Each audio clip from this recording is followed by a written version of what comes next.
चंद्र bowling बागा इस्तुन्नावे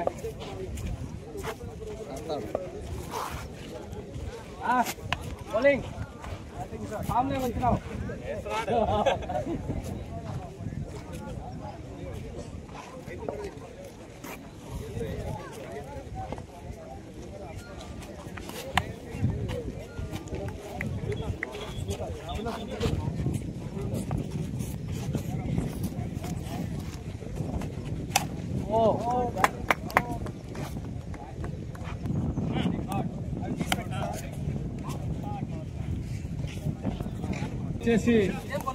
ground లో కేవలం ఫీల్డింగ్ ఎంచుకున్న క్రీడాకారులు మాత్రమే ఉండవలసిందిగా కోరుతా ఉన్నా. అవుటర్స్ అందరూ కూడా సివిలియన్ దగ్గర చేరుకోవాల్సిందిగా కోరుతా ఉన్నా.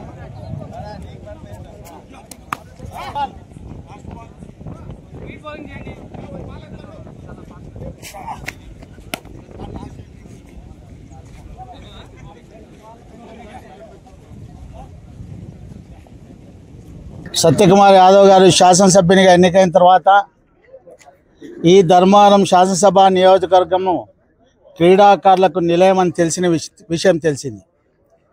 అంటే ఆ విషయం తెలిసిన వెంటనే సత్యకుమార్ గారి పుట్టినరోజును పురస్కరించుకొని అదేవిధంగా విశ్వనాయకుడైనటువంటి నరేంద్ర మోడీ గారి జన్మదినోత్సవాన్ని పురస్కరించుకొని ఏదైనా ధర్మవరంలో ఆటల పోటీలు నిర్వహించాలి, ఇక్కడ ఉన్నటువంటి పేద బడుగు బలహీన వర్గాల క్రీడాకారులు ఉన్నటువంటి నైపుణ్యాన్ని వెలికి తీయాలి. ఇక్కడ అనేక మంది హాకీ, క్రికెట్, కబడ్డీకి సంబంధించినటువంటి క్రీడాకారులు జిల్లా స్థాయి నుంచి జాతీయ స్థాయి వరకు ఆడిన వాళ్ళు ఉన్నారు. వీళ్ళందరిలో ఉన్నటువంటి నైపుణ్యాన్ని బయటికి తీసుకురావాలని సత్యకుమార్ యాదవ్ గారు ఆలోచన చేసిన తర్వాత అటల్ బిహారీ వాజ్పేయి గారి పేరు మీద క్రికెట్ టోర్నమెంట్ నిర్వహించాలి, అదేవిధంగా కబడ్డీ పోటీలు నిర్వహించాలని నిర్ణయించుకోవడం జరిగింది. అందులో భాగంగా 2024 సెప్టెంబర్ 1వ తేదీన ప్రారంభమైనటువంటి క్రికెట్ పోటీలు సెప్టెంబర్ 16 సత్యకుమార్ యాదవ్ గారి పుట్టినరోజు ముగింపు చేయడం జరిగింది. అయితే ఇవాళ ఈ సంవత్సరము గత సంవత్సరం కన్నా అత్యంత ఘనంగా జరపాలనే నిర్ణయం చేయడం వల్ల ఆగస్టు 20వ తేదీన ప్రారంభమయ్యేటువంటి క్రికెట్ పోటీలు సత్యసాయి జిల్లా వ్యాప్తంగా ఇవాళ 58 క్రికెట్ టీంలు రావడం జరిగింది. 58 కన్నా ఎక్కువ టీములు వచ్చినప్పటికీ క్వాలిటీ ఉండాలి అనే ఉద్దేశంతో క్వాంటిటీని తగ్గించి 58కి ఫైనల్ చేయడం జరిగింది. ఈ యొక్క క్రికెట్ పోటీలు ఇవాళ ప్రారంభమై సెప్టెంబర్ 16 మనందరి ప్రియతమ నాయకుడు సత్యకుమార్ యాదవ్ గారి పుట్టినరోజు సందర్భంగా ముగింపు ఉంటుందనే విషయాన్ని ఈ సందర్భంగా తెలియజేశాను. నేను ఈ యొక్క జిల్లాలో ఉన్నటువంటి క్రీడాకారులందరికీ కూడా విజ్ఞప్తి చేస్తున్నా, ఇక్కడ ఉన్నటువంటి క్రీడా నైపుణ్యాన్ని వెలికితీసి భారతదేశంలో ఉన్నటువంటి అందరికీ చూపించేటువంటి ప్రయత్నం మన ప్రియతమ నాయకుడు సత్యకుమార్ యాదవ్ గారు ప్రయత్నం చేస్తున్నారు. అందులో భాగంగా హాకీ క్రీడాకారుల కోసం ఎర్రగుంట్ల దగ్గర 9.8 ఎకరాలలో హాకీ టర్ఫ్ కోర్టు నిర్మాణం చేయాలని నిర్ణయం చేయడం జరిగింది.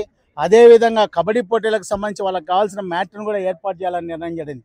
అంతేకాకుండా క్రికెట్ పోటీలలో కూడా మొన్న ఇక్కడ ఉన్నటువంటి క్రికెట్ క్రీడాకారులు మంత్రి గారిని కలిస్తే ఈ కంబైన్ జిల్లా క్రికెట్ అసోసియేషన్ 2 భాగాలు చేయాలని, సత్యసాయి జిల్లా క్రికెట్ అసోసియేషన్ సపరేట్ చేయాలని నిర్ణయం చేయడం జరిగింది.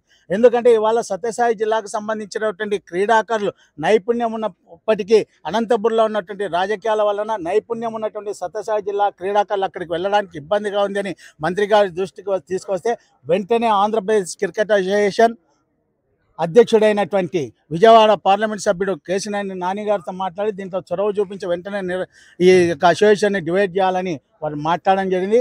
ఈ రకంగా ఈ యొక్క జిల్లాలోనే కాదు, ఈ రాష్ట్రంలో ఎవరైనా క్రీడాకారులు ఉన్నారంటే వారికి వెన్నుదట్టి ముందుకు నడిపించేటి మొట్టమొదటి సత్యకుమార్ యాదవ్ గారు. కాబట్టి ఈ క్రీడాకారులని నిరంతరం కూడా వాళ్ళ అభివృద్ధి కోసం మేము పాటుపడతాం.